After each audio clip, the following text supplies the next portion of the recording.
Praise the Lord. Greetings to you all in the name of our Lord and Savior Jesus Christ. Today's Bible verse, Psalms 115 verse 14. May the Lord cause you to flourish, both you and your children. ಕೀರ್ತನೆಗಳು 115:14 ವಚನ. ಯೆಹೋವನು ನಿಮ್ಮನ್ನೂ ನಿಮ್ಮ ಮಕ್ಕಳನ್ನೂ ಅಭಿವೃದ್ಧಿಪಡಿಸಲಿ. ಇಲ್ಲಿ ಕೀರ್ತನೆಗಾರನು ನಮ್ಮನ್ನ ಕುರಿತು ಈ ಒಂದು ಮಾತನ್ನು ಹೇಳ್ತಾ ಇದ್ದಾನೆ. ದೇವರು ನಿಮ್ಮನ್ನು ಆಶೀರ್ವದಿಸಲಿ, ಮಾತ್ರವಲ್ಲದೆ ನಿಮ್ಮ ಮಕ್ಕಳನ್ನೂ ಕೂಡ ಆಶೀರ್ವದಿಸಲಿ, ನಿಮ್ಮನ್ನು ಅಭಿವೃದ್ಧಿಪಡಿಸಲಿ, ನಿಮ್ಮನ್ನು ಹೆಚ್ಚಿಸಲಿ ಎಂಬುದಾಗಿ ಇಲ್ಲಿ ಕೀರ್ತನೆಗಾರನು ನಮಗಾಗಿ ಪ್ರಾರ್ಥನೆಯನ್ನು ಮಾಡ್ತಾ ಇದ್ದಾನೆ. ಮುಂದುವರಿಸಿ 15ನೇ ವಚನದಲ್ಲಿ ಯೆಹೋವನಿಂದ ನಿಮಗೆ ಆಶೀರ್ವಾದವಾಗಲಿ ಎಂಬುದಾಗಿ.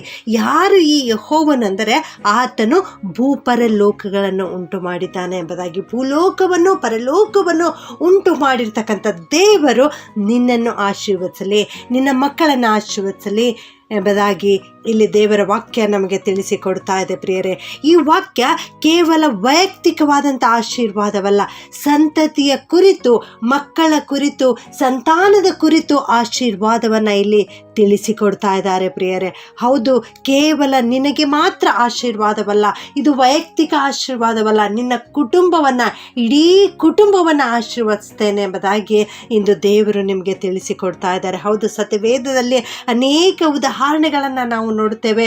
ದಾವೀದನ ಬಗ್ಗೆ ನಾವು ನೋಡುವುದಾದರೆ ಅವನು ಒಬ್ಬ ಚಿಕ್ಕ ಬಾಲಕನಾಗಿದ್ದನು, ಕುರಿ ಕಾಯುವವನಾಗಿದ್ದನು.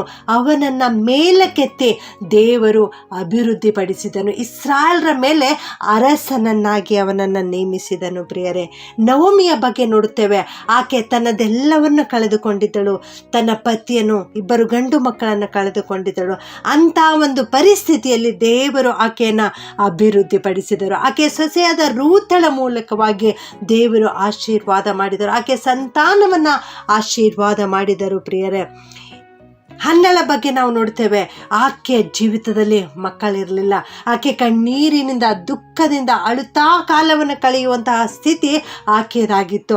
ಅಂಥ ಒಂದು ಸ್ಥಿತಿಯನ್ನು ಕಂಡಂಥ ದೇವರು, ಆಕೆಯ ಪ್ರಾರ್ಥನೆಯನ್ನು ಕೇಳಿಸಿಕೊಂಡಂಥ ದೇವರು ಆಕೆಯನ್ನು ಅಭಿವೃದ್ಧಿಪಡಿಸಿದರು, ಆಕೆಯನ್ನು ಮೇಲಕ್ಕೆ ಎತ್ತಿದರು.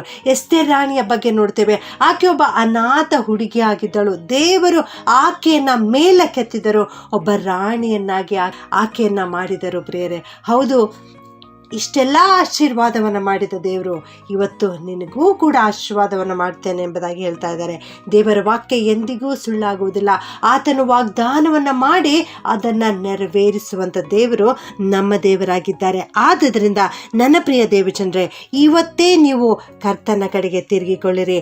ಇಲ್ಲಿ ದೇವರು ಹೇಳ್ತಾ ಇದ್ದಾರೆ, ಸಣ್ಣವರು ಮೊದಲುಗೊಂಡು ದೊಡ್ಡವರ ಪರ್ಯಂತರ ಎಲ್ಲರನ್ನೂ ಆಶೀರ್ವದಿಸುವನೆಂಬುದಾಗಿ. ಹೌದು, ಇವತ್ತು ನಿನ್ನನ್ನೇ ನೋಡಿ ದೇವರು ಹೇಳ್ತಾ ಇದ್ದಾರೆ, ನಾನು ನಿನ್ನನ್ನು ಆಶೀರ್ವದಿಸುವನೆಂಬುದಾಗಿ. ದೇವರು ತನ್ನ ಭಕ್ತರನ್ನು ಆಶೀರ್ವದಿಸುವಂಥವರಾಗಿದ್ದಾರೆ. ಹೌದು, ನೀನು ಆತನನ್ನೇ ಹಿಂಬಾಲಿಸುವಂಥವನಾಗಿರು, ನೀನು ಆತನಿಗೆ ಪ್ರಾರ್ಥನೆ ಮಾಡುವಂಥವನಾಗಿರು. ಪ್ರತಿದಿನ ಬೆಳಿಗ್ಗೆ ನಿನಗಾಗಿಯೂ ಮತ್ತು ನಿನ್ನ ಕುಟುಂಬಕ್ಕಾಗಿಯೂ ಪ್ರಾರ್ಥನೆ ಮಾಡುವಂಥವನಾಗಿರು. ಖಂಡಿತವಾಗಿಯೂ ದೇವರು ನಿನ್ನನ್ನು ಮಾತ್ರವಲ್ಲದೆ ನಿನ್ನ ಕುಟುಂಬವನ್ನು ಕೂಡ ಆಶೀರ್ವದಿಸುತ್ತಾರೆ. ಕುಟುಂಬವನ್ನು ಕಟ್ಟಿದಾತನು ದೇವರೇ ಆಗಿದ್ದಾರೆ. ನಮ್ಮ ಕರ್ತನು ಸೃಷ್ಟಿಕರ್ತನಾಗಿದ್ದಾನೆ. ಭೂಲೋಕವನ್ನು ಉಂಟು ಮಾಡಿದ್ದಾನೆ, ಪರಲೋಕವನ್ನು ಉಂಟು ಮಾಡಿದ್ದಾನೆ. ಮಾನವರನ್ನು ಸೃಷ್ಟಿಸಿದ್ದಾರೆ ದೇವರು. ತನ್ನ ಬಾಯಿ ಮಾತಿನಿಂದಲೇ ಎಲ್ಲ ಸೃಷ್ಟಿಯನ್ನು ಉಂಟು ಮಾಡಿದಂಥ ದೇವರು ಮಾನವನು ಒಂಟಿಗನಾಗಿರುವುದು ಸರಿಯಲ್ಲ ಎಂಬುದಾಗಿ ತಿಳಿದುಕೊಂಡು ಆತನಿಗೆ ಸರಿ ಬೀಳುವ ಸಹಕಾರಣಿಯನ್ನು ದೇವರು ಉಂಟು ಮಾಡಿದರು. ಹೌದು, ಕುಟುಂಬವನ್ನು ಆಶೀರ್ವದಿಸುತ್ತೇನೆ ಎಂಬುದಾಗಿ ಹೇಳಿದ ದೇವರು ಮಾನವನು ಜೊತೆಯಾಗಿರಲಿ ಎಂಬುದಾಗಿ ಬಯಸಿದ ದೇವರು ಇಂದು ನಿನ್ನನ್ನೂ ಕೂಡ ಆಶೀರ್ವದಿಸ್ತಾ ಇದ್ದಾರೆ, ನಿನ್ನ ಕುಟುಂಬವನ್ನೂ ಕೂಡ ಆಶೀರ್ವದಿಸಲಿಕ್ಕಿದ್ದಾರೆ. ದೇವರು ನಿನ್ನನ್ನು, ನಿನ್ನ ಕುಟುಂಬವನ್ನು ಆಶೀರ್ವದಿಸಲಿ ಮತ್ತು ಅಭಿವೃದ್ಧಿಪಡಿಸಲಿ. ಪ್ರಾರ್ಥನೆ ಮಾಡಿಕೊಳ್ಳೋಣ.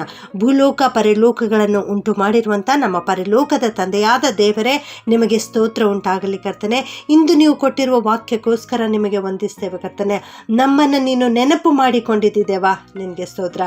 ನಿನ್ನನ್ನು, ನಿನ್ನ ಮಕ್ಕಳನ್ನು ಅಭಿವೃದ್ಧಿಪಡಿಸುತ್ತೇನೆ, ನಿನ್ನನ್ನು ಆಶೀರ್ವದಿಸುತ್ತೇನೆ ಎನ್ನುವ ವಾಗ್ದಾನದ ವಾಕ್ಯವನ್ನು ಇವತ್ತು ನಮ್ಮೆಲ್ಲರ ಜೀವಿತದಲ್ಲಿ ಕೊಟ್ಟಿದೆಯಲ್ಲ ದೇವ, ಅದಕ್ಕಾಗಿ ನಿನ್ನನ್ನು ಕೊಂಡಾಡುತ್ತೇವೆ. ಬೇಡಿಕೊಳ್ಳುತ್ತೇವೆ ಸ್ವಾಮಿ. ಈ ವಾಕ್ಯ ಕೇಳಿಸಿಕೊಳ್ಳುತ್ತಿರುವ ಪ್ರತಿಯೊಬ್ಬೊಬ್ಬರನ್ನು ಆಶೀರ್ವದಿಸು ಕರ್ತನೆ. ಇವರನ್ನು ಆಶೀರ್ವದಿಸುವುದಷ್ಟೇ ಅಲ್ಲ, ಇವರ ಮಕ್ಕಳನ್ನು ಆಶೀರ್ವದಿಸು, ಇವರ ಕುಟುಂಬವನ್ನು ಆಶೀರ್ವದಿಸು, ಇವರಿಗೆ ಸಂಬಂಧಪಟ್ಟಿರ್ತಕ್ಕಂಥ ಪ್ರತಿಯೊಬ್ಬೊಬ್ಬರನ್ನ, ಬಂಧು ಬಳಗದವರೆಲ್ಲರನ್ನ ಆಶೀರ್ವಾದ ಮಾಡು ಕರ್ತನೆ. ಇವರು ಕೈ ಹಾಕುವ ಕೆಲಸವು ಸಫಲವಾಗಲಿಕ್ಕಾಗುವಂತೆ ಸಹಾಯ ಮಾಡು.